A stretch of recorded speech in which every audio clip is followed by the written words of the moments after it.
What's going on, everybody, and welcome to NFL Nexus. Today, we are diving deep, and I mean deep, into the Pittsburgh Steelers front office. See, right now, in the quiet of the offseason, the real game is being played. It's not about touchdowns or big hits, not yet. It's about tough, calculated decisions made in boardrooms and on spreadsheets, decisions that will literally define the entire 2025 season. So before we get into the nitty-gritty, if you love this kind of in-depth football talk, do me a huge favor. Hit that subscribe button, like this video, and get ready to jump into the comments later on. All right, let's get into it. And this really gets to the heart of it, right? This is the one question that every single general manager, every single owner has to stare down this time of year. It is this giant, multi-million-dollar puzzle, and the rules are incredibly unforgiving. How do you possibly assemble a roster of 53 elite, world-class athletes while also staying underneath a strict league-mandated budget? This isn't just about finding good players. It's a high-stakes game of financial chess, and one wrong move can set you back for years. So let's set the stage, because the Steelers are in a really fascinating spot right now. You've got a new head coach, Mike McCarthy, coming in, which means a new voice, a new system, but the message from the very top, that has not changed one bit. Owner Art Rooney II has made it crystal clear. This is a win-now situation. This isn't a long-term rebuild. This isn't a let's see what we have in a couple of years kind of deal. No. The expectation is to compete for a championship immediately. That pressure changes everything. But, every grand plan has an obstacle. And in the NFL, the biggest opponent is always the same, the salary cap. The analogy on the screen is honestly perfect. I want you to really think about this. Imagine you have a massive 53-person family to feed, house, and pay. But your household budget is absolutely 100% fixed. You cannot go a single dollar over. Every contract, every signing bonus, every little incentive has to fit perfectly under that ceiling. If you miscalculate and go over, there are serious consequences. Fines, loss of draft picks. It forces teams to be efficient, to be strategic, and sometimes to be absolutely ruthless. Okay, so let's see how this whole ruthless budget balancing act plays out in the real world. We're going to start with a case that seems, pretty straightforward. It feels like a clear-cut business decision. This is the case of tight end Jonnu Smith, and honestly, he is a textbook example of what happens when financial reality comes crashing down on on-field performance. Now, you're going to hear this term a lot this time of year, so let's make sure we're all on the same page. Cap casualty. It sounds kind of cold and clinical, doesn't it? And it is. It's the tough reality of the league. It means a player, sometimes a really good player, a fan favorite even, is let go not because they can't play anymore, but because their salary, the money they're owed, is more valuable to the team as available cap space to spend elsewhere. It's a purely financial move. And this number right here, this number tells you the entire story. 222. Let that sink in. That was Jonnu Smith's total receiving yardage, not for a couple of games, for the entire 17-game season. You have to remember, when the Steelers brought him in, the vision was for a dynamic, pass-catching threat, a guy who could stretch the seam, create mismatches against linebackers. That's the player they paid for. But the production, it just never materialized. So when the front office sits down and they put his salary number in one column and that 222-yard number in the other, the math becomes painfully, painfully simple. It's a calculation that's just impossible to ignore. And look, this isn't just us reading the tea leaves. This isn't just wild speculation. Steelers insider Ray Fittipaldo is basically spelling it out for everyone. His comments are incredibly telling, especially when you pair them with the fact that the team's general manager, Omar Khan, was asked about Jonnu's future at the NFL Combine and was, let's just say, noticeably quiet.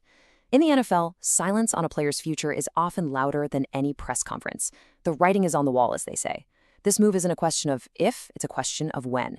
So how does this one move fit into the bigger picture? This is what's so crucial to understand. This isn't just about subtracting a player. It's about enabling the next move. It's a domino effect. Releasing Jonnu Smith isn't the end goal here. No, it's the catalyst. The money they save, that critical cap space they free up, is almost certainly already earmarked for a much, much higher priority. Getting a new deal done for running back Kenneth Gainwell, who is the team's MVP in 2025. You see, one tough, necessary decision directly makes the next critical decision possible. That's roster building. But of course, not all of these decisions are that black and white. Not every choice is simple math. Now we're going to pivot to a much murkier situation. This is a true dilemma, one that pits invaluable leadership and experience against the unavoidable risks of age and injury. Now, let's talk about veteran guard Isaac Seumalo. And this slide right here just lays out the internal conflict perfectly. On one side of the scale, you have Seumalo. He's 32, a highly valued leader in that locker room, the kind of guy you want your young players to learn from. But he's also injury prone. Then, on the other side of the scale, you have the Steelers' offensive line as a whole. It is a very young unit, still learning, still developing cohesion. And what does a group like that need more than anything? Exactly what Suomalo provides: veteran stability and leadership.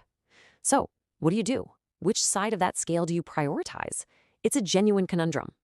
And this quote from another trusted insider, Jerry Dulac, it just cuts right to the absolute heart of the problem. A leader's impact is fantastic, but that impact is seriously diminished if they can't be on the field. And it's not just about game day, it's about practice.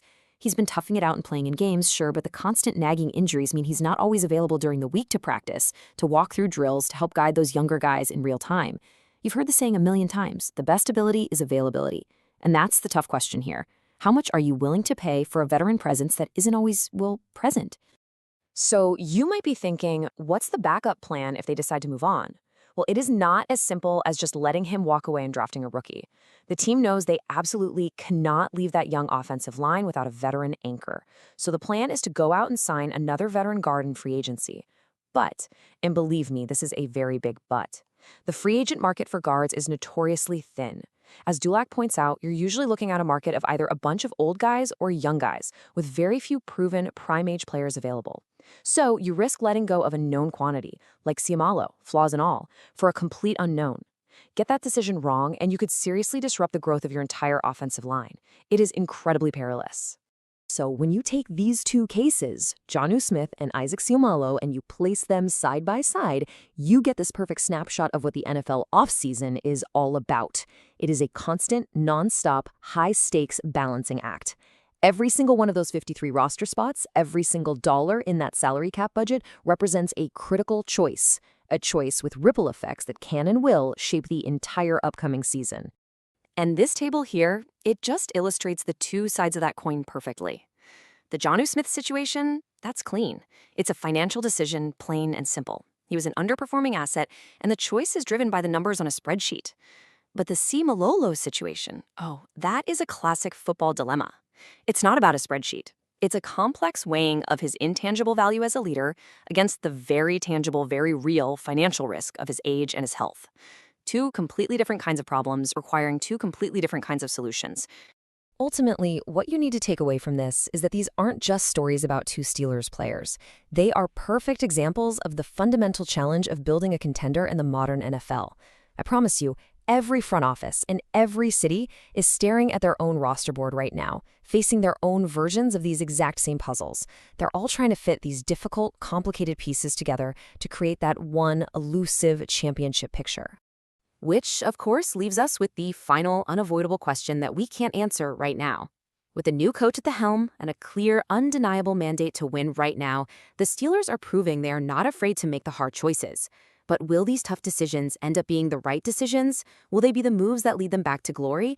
Or will they be the ones they live to regret? Only time and the upcoming season will tell us the answer. What do you think? Drop your take in the comments below. I'd love to hear it. And hey, one last thing, if you enjoyed this breakdown and want to help support the channel, think about picking up one of our custom coloring books. They're perfect for kids, grandkids, and hey, even for adults. You can find them using the link in the description or by scanning the QR code on your screen right now. Thanks for watching, and I'll see you in the next one.